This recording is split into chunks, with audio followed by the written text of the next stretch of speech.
İsim konusu kelime ezber listesi 3. bölüm. Topluluk, company. Topluluk ne demektir? Nitelikleri bakımından bir bütün oluşturan kimselerin hepsine topluluk denilmektedir. Topluluk kelimesinin İngilizce karşılığı nedir? Company kelimesini topluluk anlamında kullanabiliriz. What does company mean? A number of individuals gathered together, especially for a particular purpose. Example sentences for company. This isn't a very good company. Eş anlamlı sözcükler: community, group, society, ensemble, crowd. Zıt anlamlı sözcükler: individual.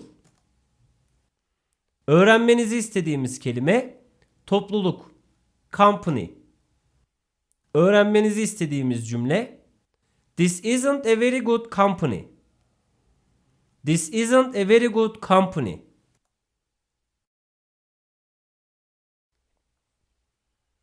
Merhamet, compassion. Merhamet ne demektir? Bir kimsenin veya bir başka canlının karşılaştığı kötü durumdan duyulan üzüntü, acımaya merhamet denilmektedir. Merhamet kelimesinin İngilizce karşılığı nedir? Compassion kelimesini merhamet anlamında kullanabiliriz. What does compassion mean? Compassion is the response to the suffering of others that motivates a desire to help. Example sentences for compassion. She shows compassion to the sick. Eş anlamlı sözcükler: pity, mercy, grace, charity, clemency. Zıt anlamlı sözcükler: mercilessness, indifference, cruelty.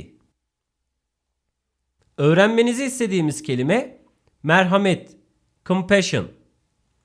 Öğrenmenizi istediğimiz cümle: She shows compassion to the sick. She shows compassion to the sick.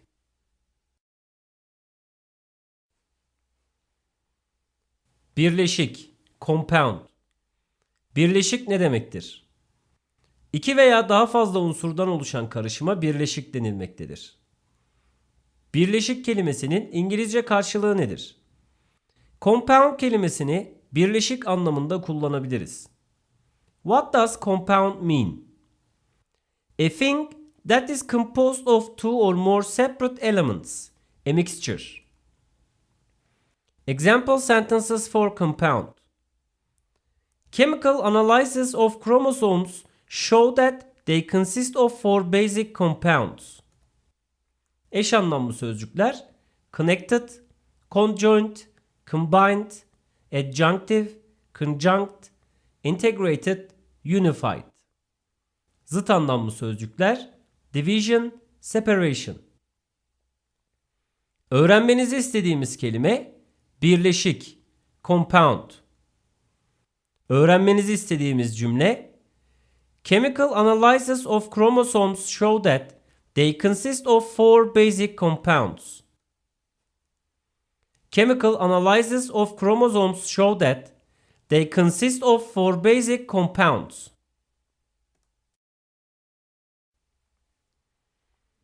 Konser, concert. Konser ne demektir? Sanatçıların müzik eserlerini bir topluluğa çalması veya söylemesine konser denilmektedir. Konser kelimesinin İngilizce karşılığı nedir? Concert kelimesini konser anlamında kullanabiliriz. What does concert mean?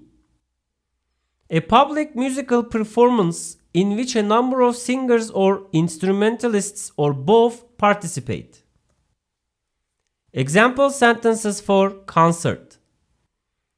She finished the concert with a song from her first album.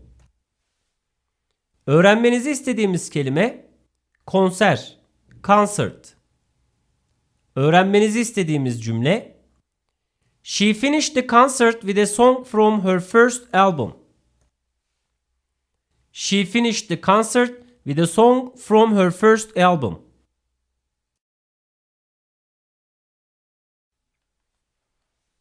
Kolaylık. Convenience. Kolaylık ne demektir? İşlerin sıkıntı çekmeden, yorulmadan, emeksiz, zahmetsiz yapılmasını sağlayan şeye kolaylık denilmektedir. Kolaylık kelimesinin İngilizce karşılığı nedir? Convenience kelimesini kolaylık anlamında kullanabiliriz. What does convenience mean?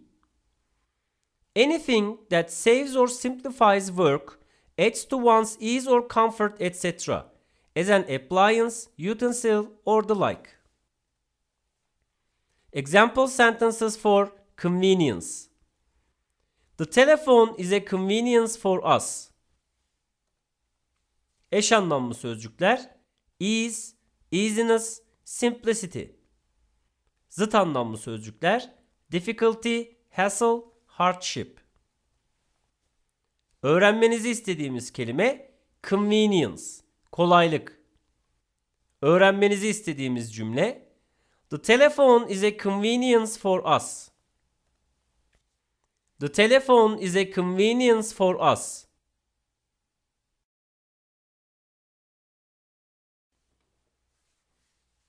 Kurum, corporation. Kurum ne demektir? Evlilik, aile, ortaklık, mülkiyet gibi insanlar tarafından oluşturulan müesseseye kurum denilmektedir. Kurum kelimesinin İngilizce karşılığı nedir? Corporation kelimesini kurum anlamında kullanabiliriz. What does corporation mean? An organization or group of organizations that work together for a particular purpose and are officially recognized as one. Example sentences for corporation.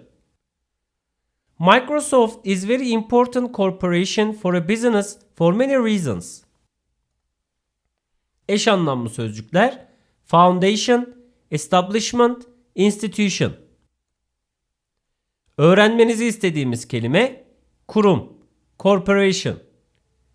Öğrenmenizi istediğimiz cümle Microsoft is very important corporation for a business for many reasons. Microsoft is very important corporation for a business for many reasons. Konsey, council. Konsey ne demektir? Yönetim görevi yüklenmiş kimselerden oluşmuş topluluğa konsey denilmektedir. Konsey kelimesinin İngilizce karşılığı nedir? Council kelimesini konsey anlamında kullanabiliriz. What does council mean? An assembly of persons summoned or convened for consultation, deliberation or advice. Example sentences for council. We will meet the council this evening. Öğrenmenizi istediğimiz kelime konsey, council. Öğrenmenizi istediğimiz cümle We will meet the council this evening. You will meet the council this evening.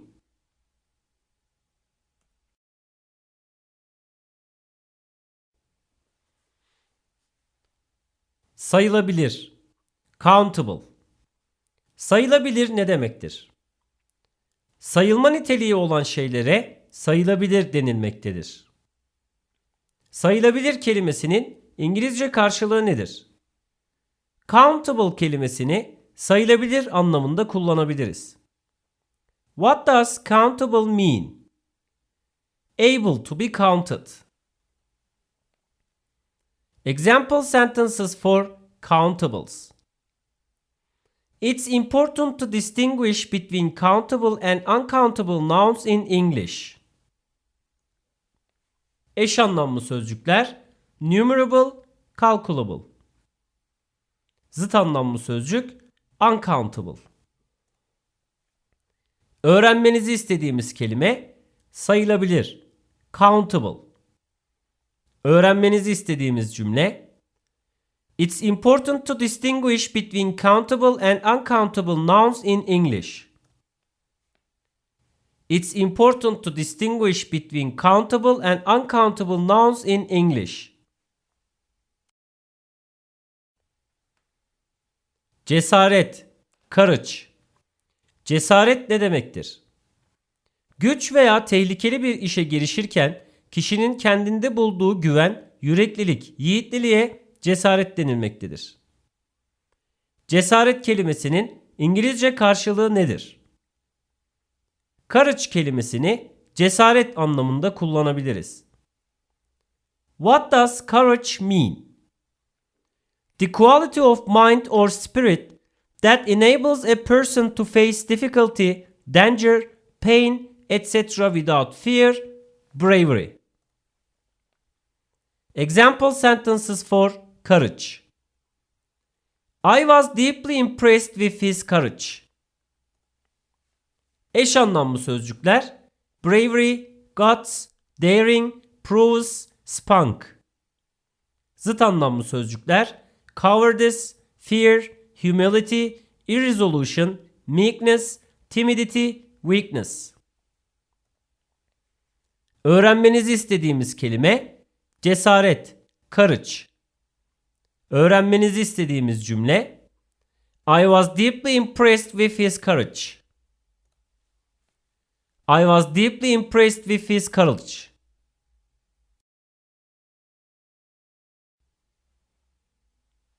Kuzen, cousin.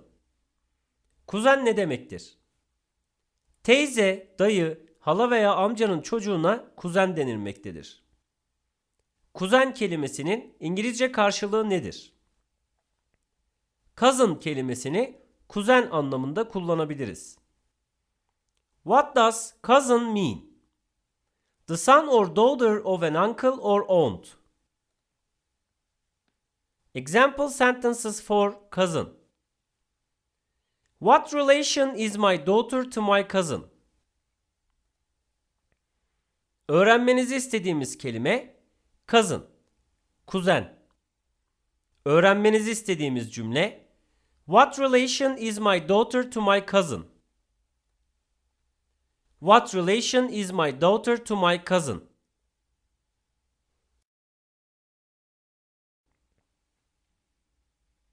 Mürettebat, crew. Mürettebat ne demektir? Gemi, uçak gibi taşıtlarda iş başındaki görevli olan kişilere mürettebat denilmektedir. Mürettebat kelimesinin İngilizce karşılığı nedir? Crew kelimesini mürettebat anlamında kullanabiliriz. What does crew mean? All the people who work on a ship or plane. Example sentences for crew. What happened to the rest of your crew? Öğrenmenizi istediğimiz kelime mürettebat, crew. Öğrenmenizi istediğimiz cümle What happened to the rest of your crew? What happened to the rest of your crew?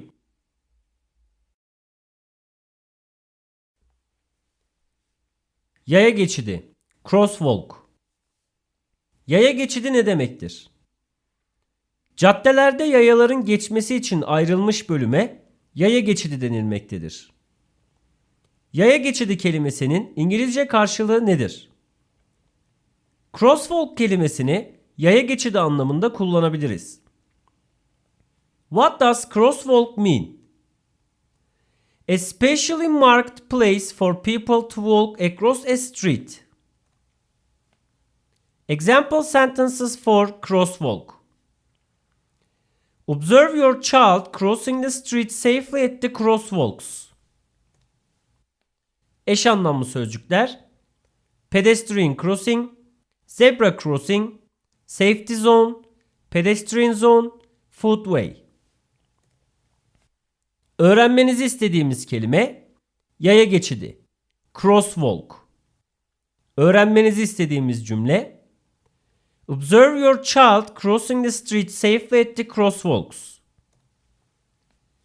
Observe your child crossing the street safely at the crosswalks.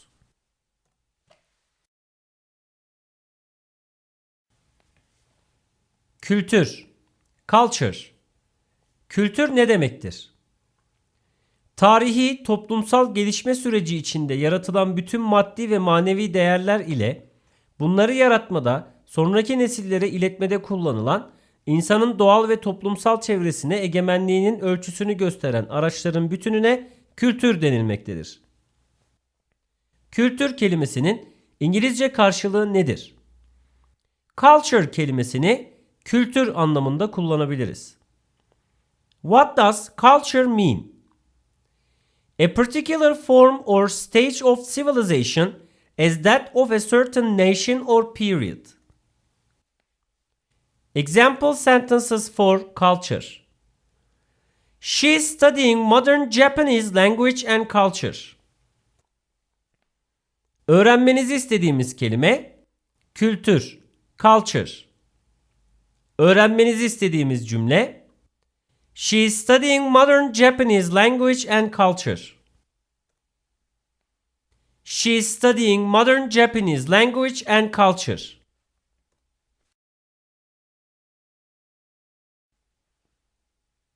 Gün, day. Gün ne demektir? Yer yuvarlağının kendi ekseni etrafında bir kez dönmesiyle geçen 24 saatlik süreye gün denilmektedir. Gün kelimesinin İngilizce karşılığı nedir? Day kelimesini gün anlamında kullanabiliriz.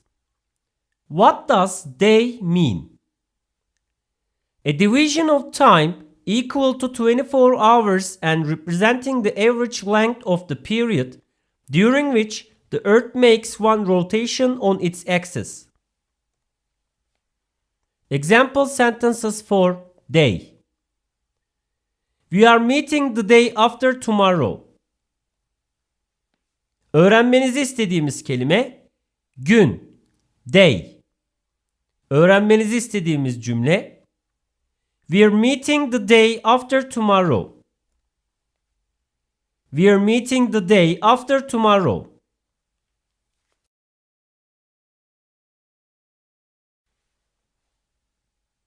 Hile, deceit. Hile ne demektir? Birini aldatmak, yanıltmak için yapılan düzene, oyuna hile denilmektedir. Hile kelimesinin İngilizce karşılığı nedir? Deceit kelimesini hile anlamında kullanabiliriz. What does deceit mean? The act or practice of deceiving, concealment or distortion of the truth for the purpose of misleading, duplicity, fraud, cheating. Example sentences for deceit. Once she exposed their deceit, no one ever trusted them again. Eş anlamlı sözcükler collusion, cheat, artifice, fraud. Zıt anlamlı sözcükler fairness, forthrightness, frankness. Öğrenmenizi istediğimiz kelime hile, deceit. Öğrenmenizi istediğimiz cümle Once she exposed their deceit, no one ever trusted them again. Once she exposed their deceit, no one ever trusted them again. İthaf, dedication. İthaf ne demektir? Birinin adına sunma, armağan etmeye ithaf denilmektedir. İthaf kelimesinin İngilizce karşılığı nedir? Dedication kelimesini ithaf anlamında kullanabiliriz. What does dedication mean? The words that are used at the beginning of a book, piece of music, a performance, etc. to offer it to somebody as a sign of thanks or respect. Example sentences for dedication. She removed the book from the shelf and opened it to the dedication page. Öğrenmenizi istediğimiz kelime ithaf, dedication. Öğrenmenizi istediğimiz cümle She removed the book from the shelf and opened it to the dedication page. She removed the book from the shelf and opened it to the dedication page.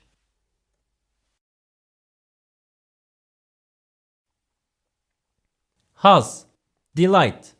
Haz ne demektir? Sürdürülmesi istenen, ılımlı ve doygunluk veren coşkuya, hoşa giden duygulanmaya haz denilmektedir. Haz kelimesinin İngilizce karşılığı nedir? Delight kelimesini haz anlamında kullanabiliriz.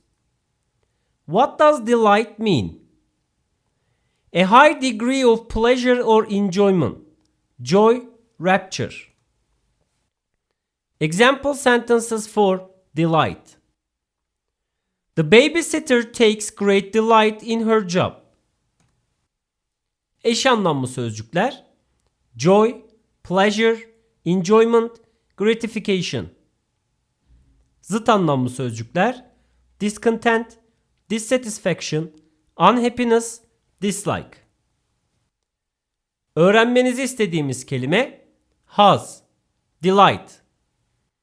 Öğrenmenizi istediğimiz cümle: The babysitter takes great delight in her job. The babysitter takes great delight in her job.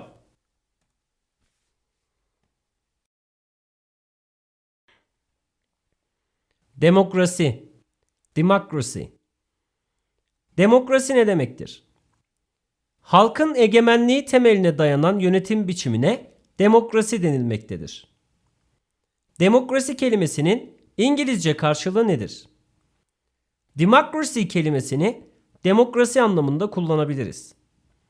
What does democracy mean?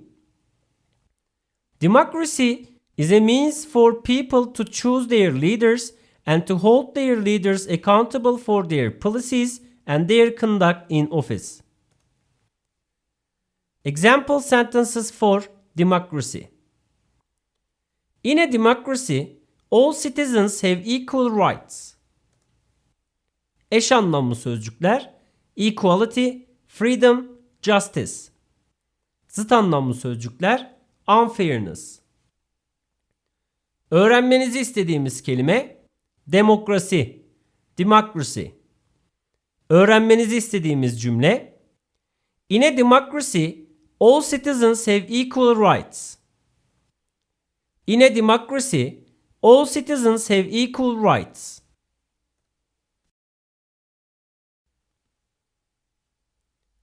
Bölüm, department. Bölüm ne demektir?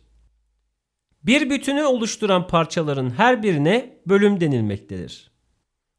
Bölüm kelimesinin İngilizce karşılığı nedir? Department kelimesini bölüm anlamında kullanabiliriz.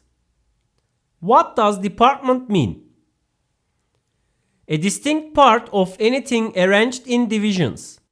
A division of a complex whole or organized system. Example sentences for department. She teaches in chemistry department at the university here in town. Eş anlamlı sözcükler: section, chapter, part. Zıt anlamlı sözcük: whole. Öğrenmenizi istediğimiz kelime bölüm, department. Öğrenmenizi istediğimiz cümle: She teaches in chemistry department at the university here in town. She teaches in the chemistry department at the university here in town.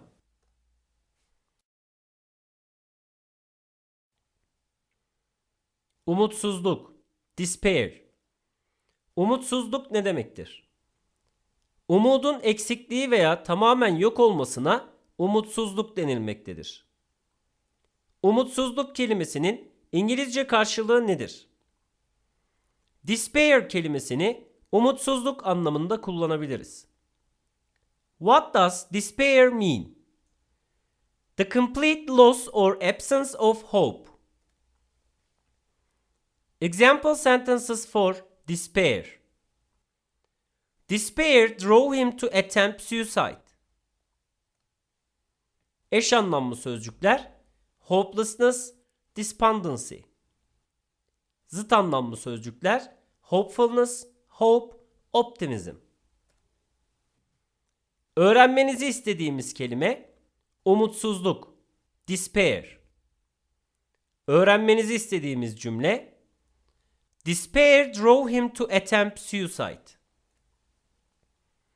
Despair drove him to attempt suicide.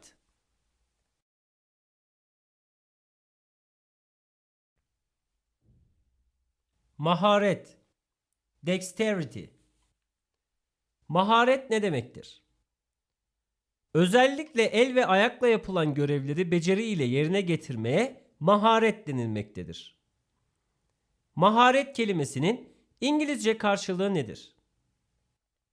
Dexterity kelimesini maharet anlamında kullanabiliriz. What does dexterity mean? Skill in performing tasks, especially with the hands. Example sentences for dexterity. He caught the ball with great dexterity. Eş anlamlı sözcükler: skill, ability, ingenuity, deftness. Zıt anlamlı sözcükler: awkwardness, clumsiness, gawkiness. Öğrenmenizi istediğimiz kelime maharet, dexterity. Öğrenmenizi istediğimiz cümle: He caught the ball with great dexterity.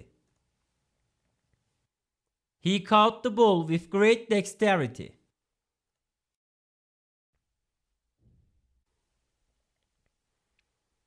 Köpek. Dog. Köpek ne demektir?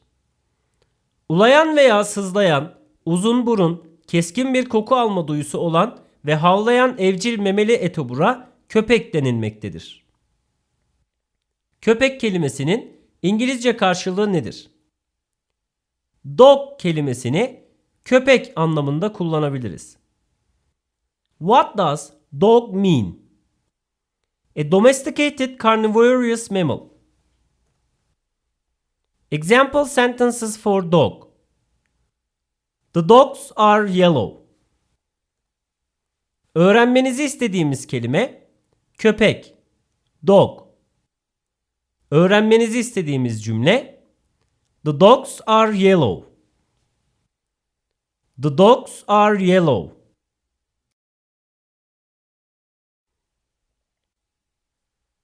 Rüya, dream. Rüya ne demektir? Uyku sırasında meydana gelen duyguların ve düşüncelerin görselleşmesine rüya denilmektedir. Rüya kelimesinin İngilizce karşılığı nedir? Dream kelimesini rüya anlamında kullanabiliriz. What does dream mean? A series of thoughts, visions or feelings that happen during sleep. Example sentences for dream. You were in my dream last night. Eş anlamlı sözcükler: imaginary, imagination, imaging. Öğrenmenizi istediğimiz kelime rüya, dream. Öğrenmenizi istediğimiz cümle: You were in my dream last night. You were in my dream last night.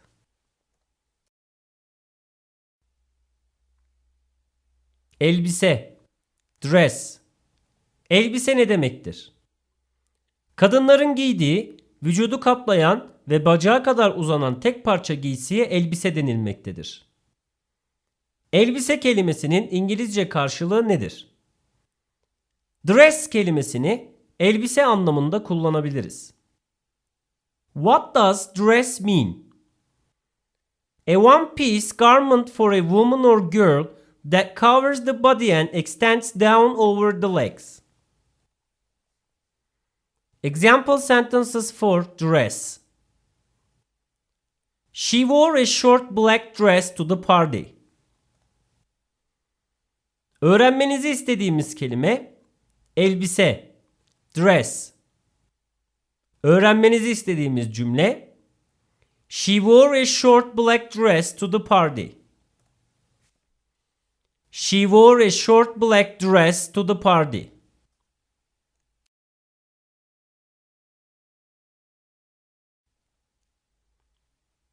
Her biri. Each. Her biri ne demektir?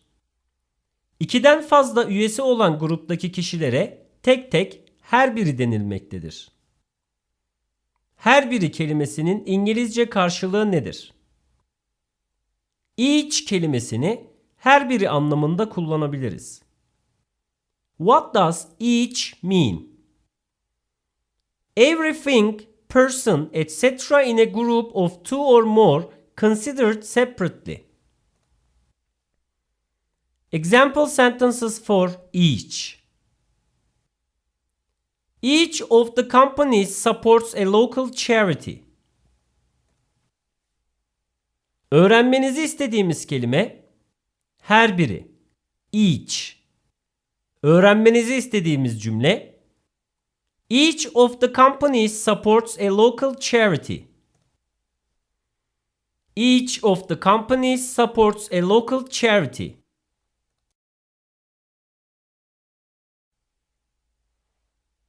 Deprem, earthquake. Deprem ne demektir? Volkanik eylem veya yer kabuğunun hareketinin sonucu olarak zeminin ani ve şiddetli sallanarak büyük yıkıma neden olan olaya deprem denilmektedir. Deprem kelimesinin İngilizce karşılığı nedir? Earthquake kelimesini deprem anlamında kullanabiliriz. What does earthquake mean? A sudden and violent shaking of the ground. Example sentences for earthquake. This is one of the most destructive earthquakes of the 20th century. Öğrenmenizi istediğimiz kelime deprem, earthquake. Öğrenmenizi istediğimiz cümle This is one of the most destructive earthquakes of the 20th century. This is one of the most destructive earthquakes of the 20th century.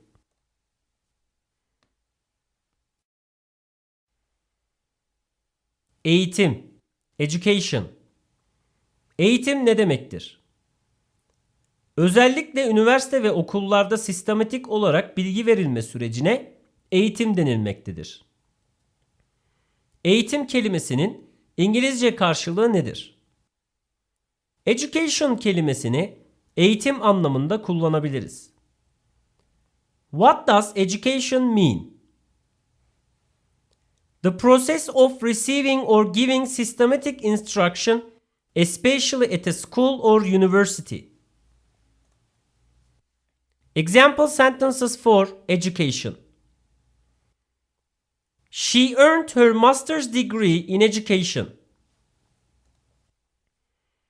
Eş anlamlı sözcükler training, instruction, schooling, practice. Öğrenmenizi istediğimiz kelime eğitim, education. Öğrenmenizi istediğimiz cümle She earned her master's degree in education. She earned her master's degree in education.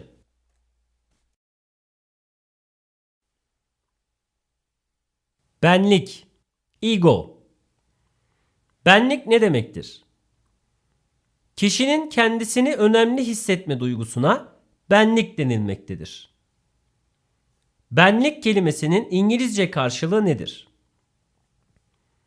Ego kelimesini benlik anlamında kullanabiliriz. What does ego mean? A person's sense of self-esteem or self-importance. Example sentences for ego. That man has such an enormous ego. Eş anlamlı sözcük self-esteem, self-importance, self-worth. Öğrenmenizi istediğimiz kelime benlik, ego. Öğrenmenizi istediğimiz cümle That man has such an enormous ego. That man has such an enormous ego.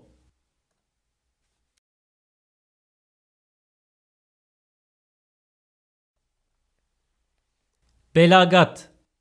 Eloquence. Belagat ne demektir?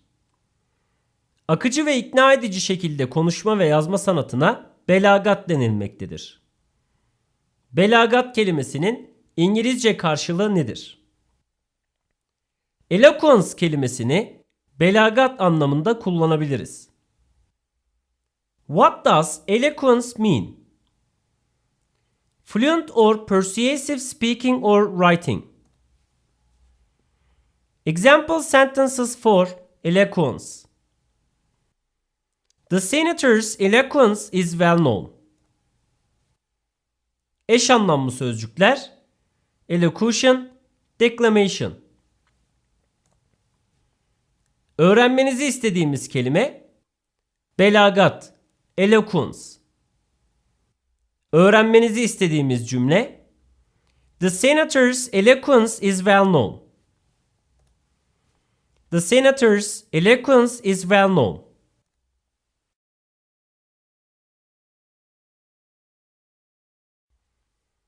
Ekipman, equipment. Ekipman ne demektir? Belli bir amaç için kullanılan gerekli öğelere ekipman denilmektedir. Ekipman kelimesinin İngilizce karşılığı nedir? Equipment kelimesini ekipman anlamında kullanabiliriz. What does equipment mean? The necessary items for a particular purpose. Example sentences for equipment. All of the medical equipment must be sterilized before use. Eş anlamlı sözcükler: furnishing, rig, fitment, hardware. Öğrenmenizi istediğimiz kelime ekipman, equipment. Öğrenmenizi istediğimiz cümle: All of the medical equipment must be sterilized before use. All of the medical equipment must be sterilized before use.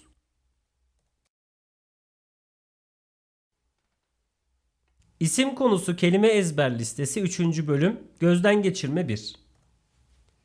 Topluluk, company. Company için verilen resimde bir grubun topluluk oluşturup bir proje üzerinde çalışmaları vardı. Merhamet, compassion. Compassion için verilen resimde bir hemşirenin yaşlı bir bayana gösterdiği merhamet resmedilmişti. Birleşik, compound. Compound için verilen resimde bir atom simgesi üzerindeki parçaların birleşmesi resmedilmişti. Konser, concert. Concert için verilen resimde bir grup insanın bir konserde nasıl eğlendiğini görmüştük. Kolaylık, convenience. Convenience için verilen resimde cep telefonlarının bize nasıl kolaylık sağladığı resmedilmişti. Kurum, corporation. Corporation için verilen resimde en büyük kurumlardan biri olan Microsoft'un binası resmedilmişti. Konsey, council. Council için verilen resimde bir grup insan konsey oluşturarak bir toplantı halindeydi. Sayılabilir, countable. Countable için verilen resimde sayılabilen ve sayılamayan isimleri görüyorduk. Cesaret, courage. Courage için verilen resimde bir yükseklikten atlamaya cesaret eden bir kişi gösterildi. Kuzen, cousin. Cousin için aile soy ağacıyla bir kuzenin yakınlık derecesi gösterildi. Mürettebat, crew. Crew için verilen resimde denizaltı mürettebatının kurtarılma durumları söz konusuydu. Yaya geçidi, crosswalk. Crosswalk için verilen resimde bir grup çocuk yaya geçidinden bisikletleriyle geçiyorlardı. Kültür, culture. Culture için verilen resimde Japon kültüründeki bayanları görüyorduk. Hile, deceit. Deceit için verilen resimde bir kişinin arkasından hile yapan iki kişinin el ele tutuştuğu bir resim vardı. İthaf, dedication. Dedication için verilen resimde bir kişiye ithaf edilen bir kitap yazısı gördük. Haz, delight. Delight için verilen resimde bir bebek bakıcısı bir bebeğe bakarken haz alırken resmedilmişti. Bölüm, department. Department için verilen resimde kimya bölümündeki bir bayan resmedildi. Umutsuzluk, despair. Despair için verilen resimde umutsuz durumda bir kişi elini başına koyup düşünüyordu. Maharet, dexterity. Dexterity için verilen resimde bir kişi zor durumda maharetle topu yakalıyordu. Rüya, dream. Dream için verilen resimde uykudaki bir kişi rüya görürken resmedilmişti. Her biri, each. Each için verilen resimde her bir el birbirini tutuyordu. Deprem, earthquake. Earthquake için verilen resimde depremden sonra yolun ne hale geldiği resmedilmişti. Eğitim, education. Education için verilen resimde eğitimini tamamlamak için bir diplomaya ve bir kepe ihtiyaç olduğu resmedilmişti. Benlik, ego. Ego için verilen resimde bir kişi kendini işaret ediyordu. Belagat, eloquence. Eloquence için verilen resimde iki kişiden biri belagat ederken resmediliyordu. Ekipman, equipment. Equipment için verilen resimde ameliyat ekipmanları resmediliyordu.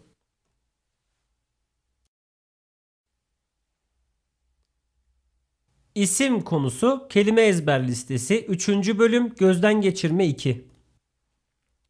Topluluk, company. This isn't a very good company. Merhamet, compassion. She shows compassion to the sick. Kolaylık, convenience. The telephone is a convenience for us. Konsey, council. We will meet the council this evening. Konser, concert. She finished the concert with a song from her first album. Sayılabilir, countable. It's important to distinguish between countable and uncountable nouns in English. Kurum, corporation. Microsoft is very important corporation for a business for many reasons. Birleşik, compound. Chemical analysis of chromosomes show that they consist of 4 basic compounds.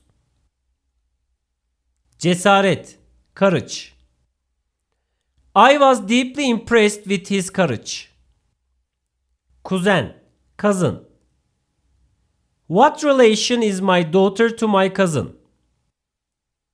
Mürettebat, crew. What happened to the rest of your crew? Yaya geçidi, crosswalk. Observe your child crossing the street safely at the crosswalks. Culture, kültür. She is studying modern Japanese language and culture. Gün, day. We're meeting the day after tomorrow. Hile, deceit. Once she exposed their deceit, no one ever trusted them again. İthaf, dedication. She removed the book from the shelf and opened it to the dedication page. Haz, delight. The babysitter takes great delight in her job. Demokrasi, democracy. In a democracy, all citizens have equal rights. Bölüm, department. She teaches in the chemistry department at the university here in town. Umutsuzluk, despair. Despair drove him to attempt suicide. Maharet, dexterity. He caught the ball with great dexterity. Rüya, dream. You were in my dream last night. Her biri, each. Each of the companies supports a local charity. Belagat, eloquence. The senator's eloquence is well known.